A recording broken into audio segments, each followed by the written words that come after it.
जिनके जेब में पैसा नहीं होता है उनके पास पेटीएम जरूर होता है। आज हम बात करेंगे पेटीएम पेमेंट बैंक के बारे में जो लॉन्च हुआ है 23 मई 2017 को। नमस्कार दोस्तों, मेरा नाम है स्वप्निल। अपडेट के इस फ्रेश एपिसोड में मैं आप सभी का स्वागत करता हूं। आप देख रहे हैं बैंकिंग गुरुजी। चलिए शुरुआत करते हैं।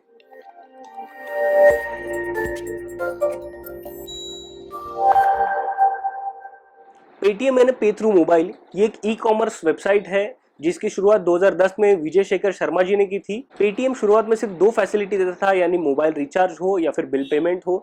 बाद में इसको थोड़ा मॉडिफाइड किया गया, इसको एक कंप्लीट मोबाइल वॉलेट में ट्रांसफर किया गया जो पूरी तरह से ई कॉमर्स फैसिलिटी दे सके। पेटीएम में आप अपने डेबिट कार्ड या फिर क्रेडिट कार्ड से पैसा पार्क कर सकते हैं और उसके थ्रू आप पेमेंट या फिर कोई भी ऑनलाइन शॉपिंग कर सकते हैं। तो अभी आगे बढ़ते हैं पेटीएम पेमेंट बैंक की तरफ। तो दोस्तों मैं आपको बता दूं 23 मई 2017 से पेटीएम पेमेंट बैंक की शुरुआत हो चुकी है। आरबीआई ने पेटीएम को पूरी तरह से परमिशन दे दी है कि वो अपना पेटीएम पेमेंट बैंक शुरू कर दे। आरबीआई के आदेश के मुताबिक पेटीएम के जो अभी एग्जिस्टिंग कस्टमर्स है या फिर जो मोबाइल वॉलेट का उनका बिजनेस है वो पूरी तरह से वो ट्रांसफर कर सकते हैं पेटीएम पेमेंट बैंक में। यानी पेटीएम अपने वॉलेट बिजनेस को पेटीएम बैंक में ट्रांसफर करने जा रहा है। ये कंप्लीट डिजिटल बैंकिंग सिस्टम होगी। अभी फिलहाल इंडियन पोस्ट और एयरटेल ये दो बड़े डिजिटल पेमेंट बैंक इंडिया में अवेलेबल है। इसमें अभी एडिशन हो जाएगा पेटीएम का। तो इस वीडियो में मैं आपसे कुछ पॉइंट शेयर करने वाला हूँ पेटीएम पेमेंट बैंक लिमिटेड के बारे में। पहले हम बढ़ते हैं डिपॉजिट की तरफ।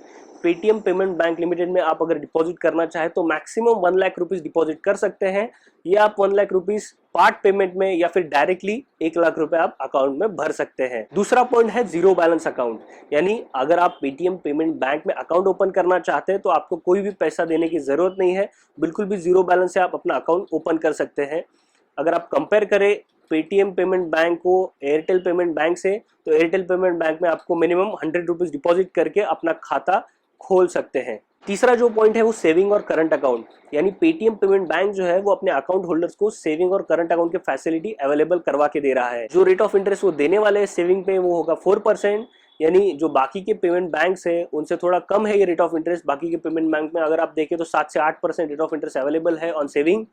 और करंट अकाउंट यानी जो बिजनेसमैन है, जो छोटे मोटे ट्रेडर्स हैं, उनके लिए करंट अकाउंट फैसिलिटी भी इस बैंक में अवेलेबल है। चौथा जो पॉइंट है वो है फिजिकल एंड वर्चुअल कार्ड, यानी पेटीएम बैंक की तरफ से आपको फिजिकल और वर्चुअल कार्ड दिया जाएगा जिससे आप मनी ट्रांसफर या पेमेंट या फिर ऑनलाइन शॉपिंग कर सकते हैं। एक गौर करने वाली बात यह है दोस्तों, अगर आप वर्चुअल कार्ड का यूज करते हैं तो उसके ऊपर आपको कोई भी चार्जेस पे करना नहीं होगा, मगर आप अगर फिजिकल कार्ड यूज करते हैं तो जैसे हम नॉर्मल एटीएम के लिए जो चार्जेस पे करते हैं वैसे हमें यहाँ पे चार्जेस पे करने होंगे। पांचवा पॉइंट जो है वो है बिल्कुल भी डिजिटलाइजेशन की तरफ, यानी कि आप अगर कोई भी ट्रांजैक्शन ऑनलाइन करते हैं या फिर कोई भी मनी ऑनलाइन ट्रांसफर करते हैं उसके ऊपर आपको कोई भी चार्जेस पे करना नहीं होगा। यानी अगर हम नेट बैंकिंग की तरफ से अगर कोई भी बैंक से पेमेंट करते हैं तो कुछ मिनिमम चार्जेस लगता है, 2 रुपया, 3 रुपया या फिर 5 रुपए।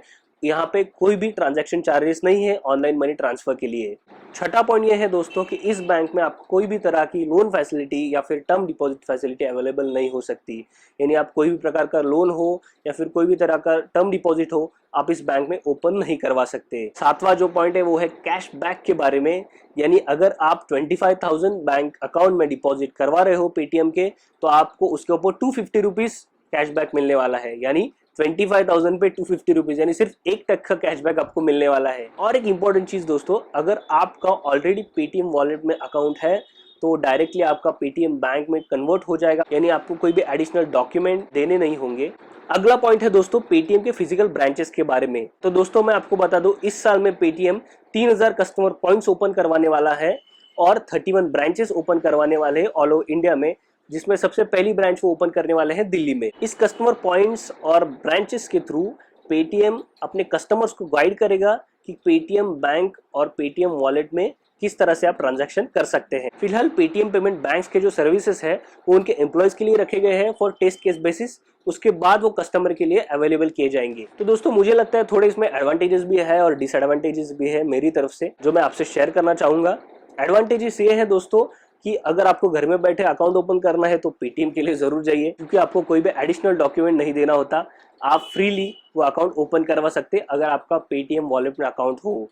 दूसरा जो पॉइंट है दोस्तों वो है टाइम लिमिट, यानी जो अभी बैंक में जाते हैं तो कुछ एक टाइम लिमिट सेट होता है, उतने ही पीरियड में हम अगर बैंक का काम कर सकते हैं। तो पेटीएम के थ्रू वो टाइम लिमिट नहीं होगा, आप कहीं पे भी पेटीएम का ऐप यूज करवा के ट्रांजैक्शंस कर सकते हैं। तीसरा जो एडवांटेज मुझे लगता है वो है, अगर आप ऑनलाइन मनी ट्रांसफर करते हैं तो उसके ऊपर आपको कोई भी चार्ज नहीं लगेगा। ये एक बिल्कुल अच्छी बात है।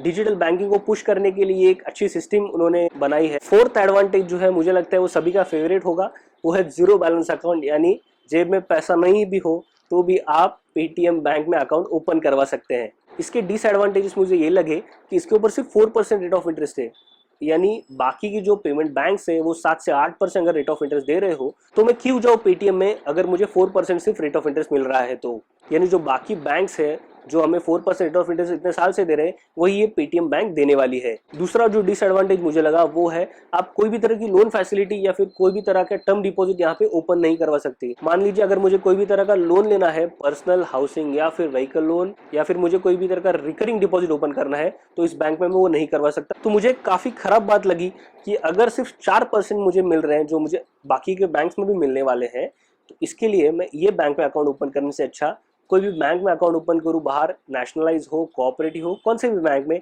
जहां पे मुझे लोन भी मिल सकता है, टर्म डिपॉजिट भी ओपन हो सकता है और 4% वैसे भी मुझे मिल रहा है। तीसरा जो डिसएडवांटेज मुझे लगा वो है एक डिजिटल पेमेंट की तरफ ये बैंक हमें लेके जा रहा है, मगर आप देख सकते हैं 60% पॉपुलेशन जो है इंडिया में वो अभी तक डिजिटलाइजेशन की तरफ मूव नहीं हुआ है। हाल ही में गवर्नमेंट ऑफ इंडिया ने भी कहा कि डिजिटलाइजेशन की तरफ हमें मूव होना चाहिए, मगर इतनी फास्ट प्रोसेस नहीं है, थोड़ा वक्त लगेगा इसके लिए। तो काफ़ी सारे लोग जो है वो बैंक में जाके मैनुअल या फिर आप कह सकते हैं फिजिकल बैंकिंग करने पे विश्वास रखते हैं। तो दोस्तों आज के लिए बस इतना ही। अगली वीडियो में मैं आपके लिए लेकर आऊँगा पेटीएम के टर्म्स एंड कंडीशन। अगर आपको ये वीडियो पसंद आई हो तो लाइक कीजिए, शेयर कीजिए और सब्सक्राइब बटन पर क्लिक करना मत भूलिएगा, क्योंकि मैं आपके लिए ऐसी नई नई वीडियोज़ लेके आता रहता हूँ। तब तक के लिए धन्यवाद। जय हिंद, वंदे मातरम।